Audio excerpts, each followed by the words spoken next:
আব্বা আব্বা আব্বা আব্বা আমি তো চাকরি পাইছি। হ্যাঁ, আমি জানতাম আমার সাওয়াল একদিন আমারে গর্ভবতী করবে।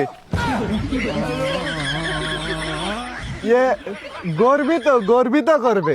এই গ্রামের সবাই আমার সাওয়ালের নিয়ে সমালোচনা করেছে যে আমার সাওয়াল জীবনে কিচ্ছু করতে পারবে না, ও নাকি গু বেঁচে খাবে। চল আজকে সবার মুখে গু চাইলে মারবো, চলো। একে সবগুলোর কাছ থেকে আজকে প্রতিশোধ নিতে হবে। তুই মনে সবার মুখ বের আজকে আগে দিবি। আচ্ছা আব্বা আগে চলো তুমি। আজকে গাড়ি বাড়ি বিল্ডিং ফ্ল্যাট সব কিনে ফেলবো। হ্যাঁ আব্বা। এমন এরা দুজন তোরা নিয়ে সমালোচনা করিস না। হ্যাঁ আব্বা হ্যাঁ। এই দুইজনেই কইলো না তুই মানুষের গু বেচে খাবি। কে তুই এত উত্তেজিত হচ্ছিস কেতি? এখন আমার সাল চাকরি পেয়েছে, গাড়ি কিনবো, বাড়ি কিনবো, আইফোন কিনবো, আর যারা সমালোচনা করিলো তাদের মুখে গু চাইলে মারবো। তা তোমার সাল কি এমন চাকরি পাইছে যে কোটি কোটি টাকার মালিক হয়ে যাবা, গাড়ি কিনবা, বাড়ি কিনবা? এমন তুই কয়ে দে তুই কি চাকরি পাইছিস। আমি ল্যাট্রিন সাফ করা চাকরি পাইছি, প্রতিদিন 5 থেকে 7 হাজার টাকা ইনকাম।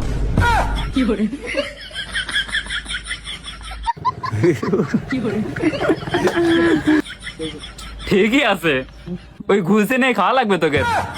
মন দেখছ?